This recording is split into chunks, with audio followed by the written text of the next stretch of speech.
Qu'est-ce qui vous rend heureux? Est-ce votre famille ou vos amis? Est-ce l'argent ou simplement la tranquillité d'esprit? Vous voyez, les stoïciens d'autrefois comme Marc Aurèle, Sénèque et Épictète avaient une définition différente du vrai bonheur. Ils ne voyaient pas le bonheur de la manière dont les médias le présentent aujourd'hui ou de la façon dont la plupart des gens le perçoivent. Alors, la question est, comment pouvez-vous être réellement heureux à la manière des stoïciens? Aujourd'hui, nous allons partager avec vous des principes stoïciens éprouvés qui peuvent vous aider à devenir réellement plus heureux en 2024. Ces principes sont si puissants, si pratiques, que même si vous choisissez d'en appliquer seulement 2, ils changeront votre vie pour toujours. Alors attachez votre ceinture et restez attentifs, car ce sera une expérience qui changera votre vie. Mais avant de commencer, n'oubliez pas de vous abonner, c'est très important pour notre chaîne, et d'activer la cloche des notifications. Laissons notre voyage commencer. Principe numéro 1. Arrêtez de douter de vous-même. Commencez à croire. Le doute est un ennemi redoutable, souvent tapi dans nos esprits comme un invité indésirable. Mais voici l'astuce. Il ne s'agit pas d'éliminer complètement le doute, mais de le gérer avec un état d'esprit stoïcien. Même les stoïciens n'étaient pas immunisés contre le doute de soi, mais ils savaient comment le maîtriser. Prenons Marc Aurèle par exemple, un homme qui régnait sur un empire mais trouvait le temps de se remettre en question et de se conseiller lui-même. Son approche n'était pas d'ignorer le doute mais de le défier. Il demandait « Cette pensée est-elle bénéfique? Améliore-t-elle ou entrave-t-elle ma vie ?» C'est une indication pour nous. Lorsque le doute s'infiltre, nous pouvons le confronter avec ces questions, le transformant d'un obstacle en un outil d'introspection et de croissance. Il est amusant de voir comment nous amplifions souvent nos doutes alors que les solutions sont plus simples que nous le pensons. Marc Aurèle méditait « Notre vie est ce que nos pensées en font ». Ces mots ne sont pas seulement poétiques, ils sont un mantra pratique. Imaginez, vous êtes sur le point de commencer un nouveau projet ou de vous lancer dans un nouveau passe-temps. Le doute chuchote que vous ne pouvez pas. Voici où vous changez le scénario. Reconnaissez le doute, puis contre-attaquez avec des preuves de vos succès passés, aussi petits soient-ils. Ce simple acte de foi en soi peut être le premier pas vers un vous plus heureux. Rappelez-vous, le bonheur ne vient pas de l'absence de doute, mais de votre capacité à croire en vous malgré tout. Principe numéro 2. Réfléchissez à votre vie. Vous êtes-vous déjà arrêté pendant votre binge-watching sur Netflix pour vous demander si c'était tout? Soyons réalistes. Réfléchir à votre vie ne signifie pas que vous devez grimper une montagne et méditer. Il s'agit de prendre un moment, peut-être en sirotant votre café du matin, pour vous poser des questions sérieuses. Vous pouvez vous demander, par exemple, ce qui vous fait sortir du lit chaque matin ou pourquoi vous agissez comme vous le faites. Imaginez maintenant votre vie comme un film. Le regarderiez-vous ou vous endormiriez-vous avant la fin du générique d'ouverture? Réfléchir n'est pas être dur envers soi-même, c'est être honnête. Si votre routine quotidienne était une vidéo YouTube, cliqueriez-vous sur « J'aime » ou la feriez-vous défiler? Rappelez-vous, vous êtes le réalisateur de ce spectacle. Il est entre vos mains d'en faire quelque chose d'attrayant. Principe numéro 3. Concentrez-vous sur ce que vous pouvez contrôler. L'imprévisibilité de la vie peut parfois sembler écrasante, mais il y a un secret pour rester serein. Concentrez-vous sur ce que vous pouvez contrôler. Comme lorsque vous jouez à un jeu vidéo, vous ne pouvez pas contrôler la conception des niveaux ou le comportement des autres joueurs, mais vous pouvez maîtriser vos mouvements. De même, dans la vie, concentrez-vous sur vos actions, vos pensées et vos attitudes. Ce sont votre joystick et vos boutons. Utilisez-les judicieusement. Sénèque, un philosophe stoïcien bien connu, s'est retrouvé exilé. La plupart verraient l'exil comme une perte de contrôle, mais pas Sénèque. Il s'est tourné vers l'intérieur, se concentrant sur son écriture et ses pensées, cultivant son jardin intérieur.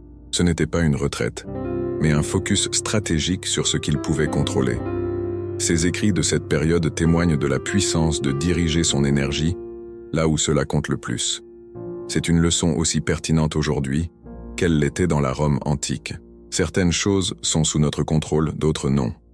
Cette citation, souvent attribuée à Épictète, résume l'essence du stoïcisme.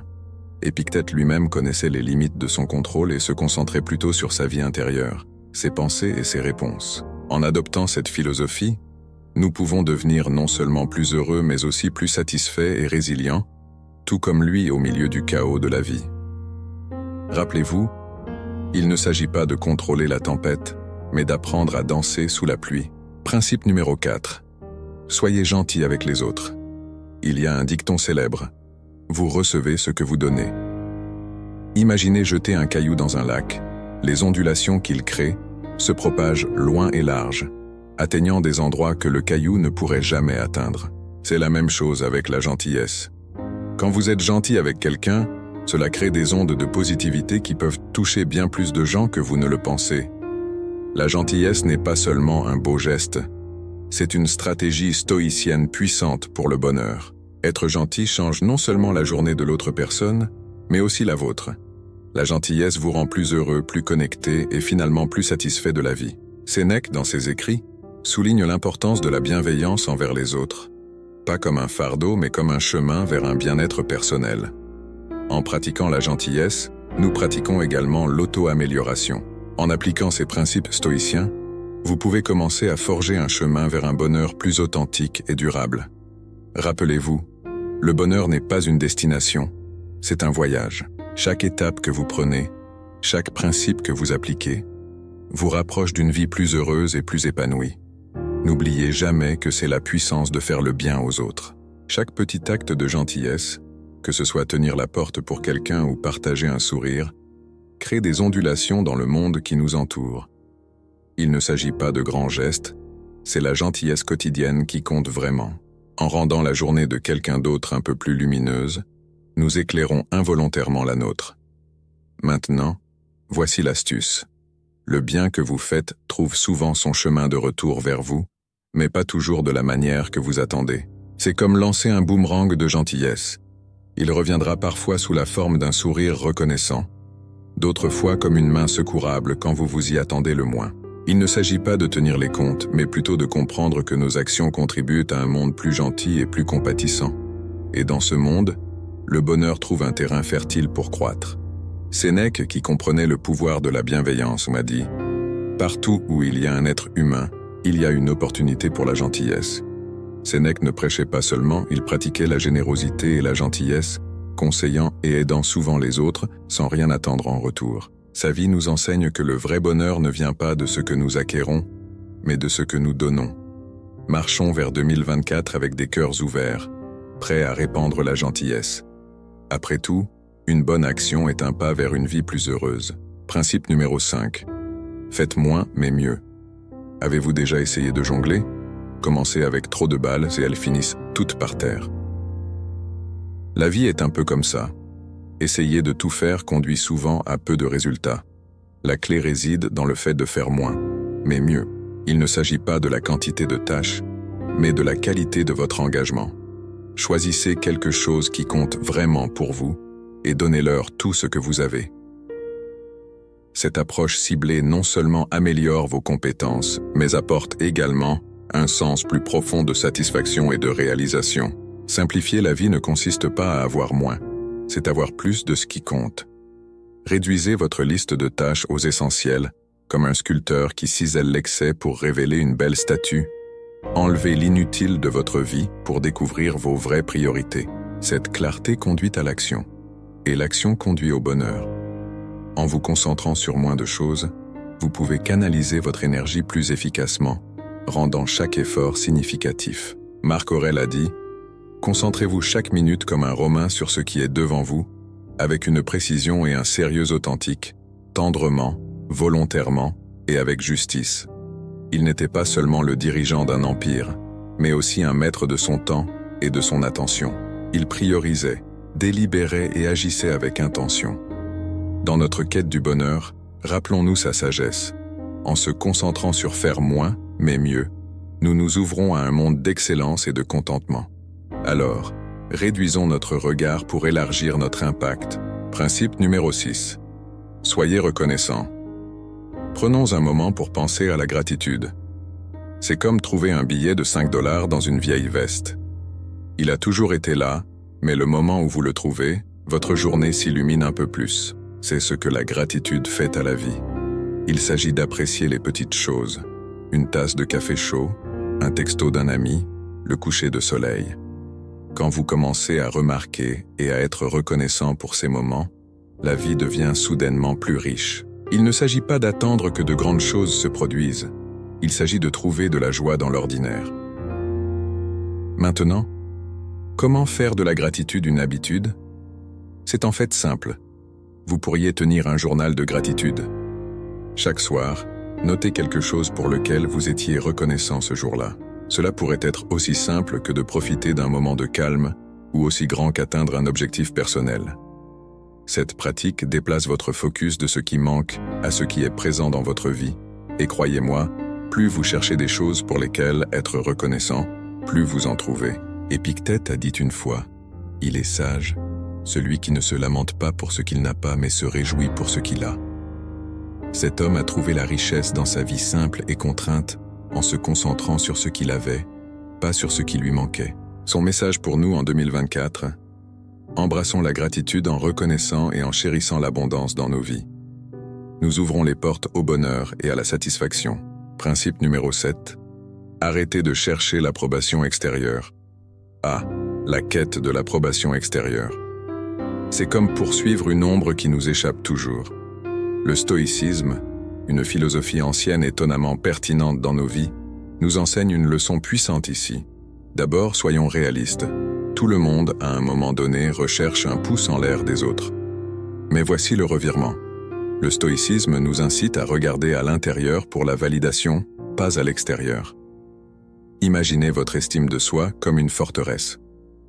Pourquoi laisser quelqu'un d'autre détenir les clés?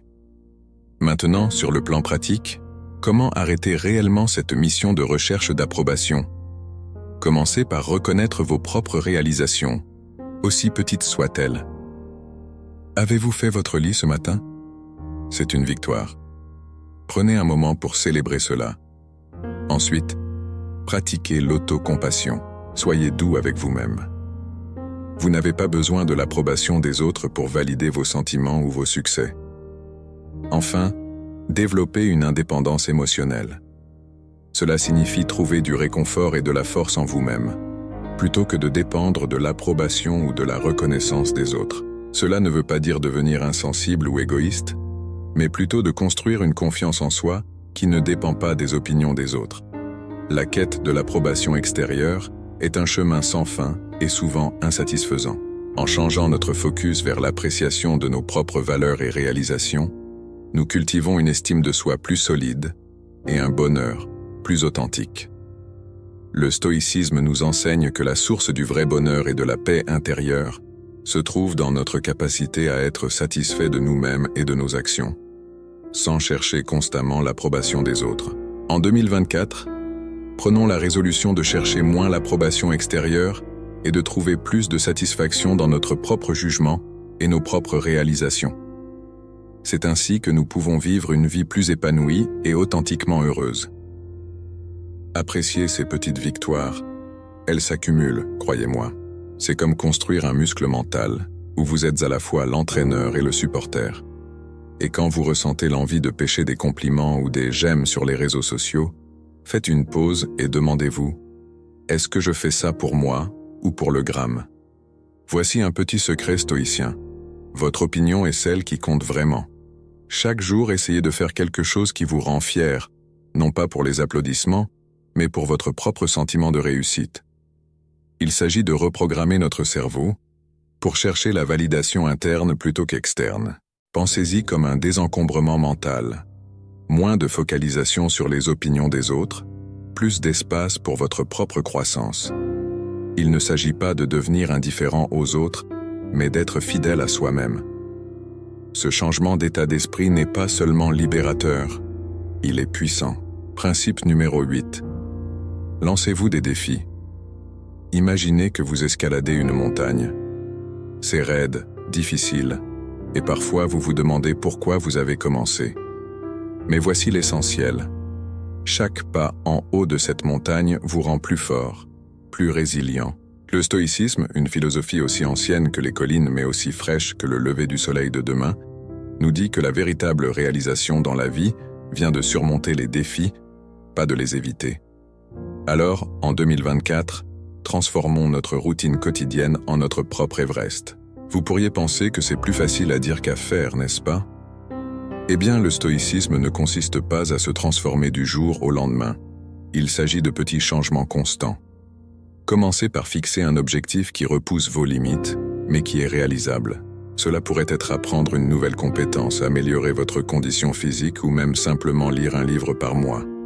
L'important n'est pas l'objectif en soi, mais la croissance qui vient de l'atteinte de cet objectif. Chaque petite victoire est une étape supplémentaire dans votre montée. Souvenez-vous, escalader une montagne n'est pas un voyage solitaire. Partagez vos défis et vos victoires avec les autres. Le stoïcisme nous enseigne la puissance de la communauté et du soutien. En partageant votre parcours, vous gagnez non seulement des alliés, mais inspirez également d'autres personnes à commencer leurs propres ascensions. Alors que nous entrons en 2024, lançons-nous des défis, soutenons-nous mutuellement et apprécions la vue depuis nos sommets personnels. Bonne escalade. Principe numéro 9. Riez plus. Rire plus n'est pas seulement une suggestion joyeuse, c'est un pilier d'une vie contente, écho de la sagesse des stoïciens anciens. Prenez Sippus, un philosophe stoïcien, qui serait mort de rire. Bien que ce soit un exemple extrême, cela souligne une vérité profonde. Le rire est une affaire sérieuse. C'est un outil qui allège nos fardeaux et apporte de la perspective à nos défis. Imaginez juste un instant l'absurdité des petits drames de la vie vus à travers un prisme humoristique. Votre café se renverse, et au lieu de la frustration, il y a un éclat de rire sur le timing capricieux de l'univers. C'est le stoïcisme en action, nous rappelant que tout ne mérite pas un froncement de sourcils. Maintenant, comment intégrer plus de rire dans le puzzle de la vie moderne? C'est plus simple que vous ne le pensez. Commencez par chercher le côté léger des situations quotidiennes. Embouteillage? C'est l'occasion de jouer votre podcast comique préféré. Journée difficile au travail? Échangez des histoires avec des amis sur qui a eu la rencontre la plus bizarre. Il ne s'agit pas d'ignorer les complexités de la vie, mais de choisir une perspective joyeuse. C'est une approche stoïcienne pratique. Contrôlez ce que vous pouvez, votre perspective et votre réaction, et laissez aller ce que vous ne pouvez pas. Le rire est une mélodie partagée. Il nous connecte, rendant notre voyage collectif un peu plus lumineux. Alors, la prochaine fois que vous trouvez quelque chose d'amusant, partagez-le. Soyez cette personne qui apporte un sourire aux autres. Votre rire devient une ondulation, touchant des vies de manière que vous ne verriez peut-être jamais. C'est l'essence du stoïcisme, trouver l'harmonie en soi et la répandre autour de soi. Il ne s'agit pas seulement d'endurer la vie stoïquement, mais de l'embrasser joyeusement. Alors allez-y, riez un peu plus. Ce n'est pas seulement bon pour l'âme, c'est une sagesse qui résonne à travers les âges. Principe numéro 10. Aimez votre destin. Aimez votre destin. Cela semble être une grande demande, n'est-ce pas? Pourtant, c'est là que la sagesse ancienne du stoïcisme croise notre monde rapide et technophile. Le stoïcisme ne consiste pas à réprimer les émotions ou à endurer la douleur avec une lèvre supérieure rigide. Il s'agit d'embrasser tout ce que la vie vous lance avec un esprit positif. Pensez-y comme au surf. Des vagues viendront, grandes et petites, mais c'est votre habileté à les surfer qui compte, pas la taille de la vague. Alors comment aimez-vous votre destin dans un monde où votre destin peut inclure tout, d'un Uber manqué à un email critique disparaissant dans l'abîme numérique? Commencez par changer votre état d'esprit. Lorsque quelque chose ne se passe pas comme prévu, voyez-le comme une opportunité de grandir. Vous avez manqué cet Uber? C'est l'occasion de faire une promenade rapide et de profiter de l'air frais. Email disparu? C'est le moment d'améliorer vos compétences techniques. Il ne s'agit pas d'être aveuglément optimiste, mais de trouver le bon côté dans chaque situation. Cette approche ne consiste pas seulement à tirer le meilleur parti d'une mauvaise situation, il s'agit de transformer les défis en marche vers le succès. Marc Aurèle, un philosophe stoïcien et empereur romain, a dit sagement « Notre vie est ce que nos pensées en font ». En aimant notre destin, nous embrassons chaque expérience comme une partie intégrante de notre parcours unique, transformant les obstacles en opportunités. En 2024, Adoptons cette perspective stoïcienne. Non seulement faire face aux défis avec courage, mais aussi les accueillir avec une acceptation joyeuse et une gratitude profonde. En aimant notre destin, nous ouvrons la voie à une vie plus riche et plus épanouissante. Marc Aurèle a noté que ce qui se dresse sur notre chemin devient le chemin. Cela signifie que les obstacles que vous rencontrez peuvent paver votre chemin vers le succès. La prochaine fois que votre Wi-Fi fait des siennes lors d'un appel important, au lieu de vous énerver, prenez un moment pour apprécier le monde déconnecté. Peut-être entamer une conversation avec quelqu'un à proximité ou noter ces idées créatives que vous avez reportées. En essence, aimer votre destin, c'est embrasser la nature imprévisible de la vie avec agilité et grâce. C'est choisir de danser sous la pluie au lieu d'attendre que l'orage passe. Alors que nous entrons en 2024, souvenez-vous que la vie ne vous arrive pas seulement, elle se produit pour vous. Chaque tournant, chaque chute, est une invitation à devenir plus fort, plus sage et plus heureux. Alors surfez sur ces vagues avec le sourire et observez comment votre monde se transforme. En terminant ce voyage à travers les principes du stoïcisme et notre quête d'un heureux 2024, rappelez-vous que le pouvoir de façonner votre bonheur réside en vous. Comme les stoïciens anciens l'ont enseigné, concentrez-vous sur ce qui est en votre contrôle. Laissez aller ce qui ne l'est pas et embrassez le présent. La vie est pleine de rebondissements inattendus, mais avec un état d'esprit stoïcien, vous êtes équipé pour naviguer avec calme et sagesse. Si vous avez trouvé de la valeur dans nos discussions, veuillez cliquer sur ce bouton j'aime, abonnez-vous pour plus d'aperçus et n'oubliez pas de sonner la cloche de notification pour rester informé à chaque étape. Chaque pas que vous faites vers la compréhension du stoïcisme vous rapproche d'une vie plus sereine et épanouie.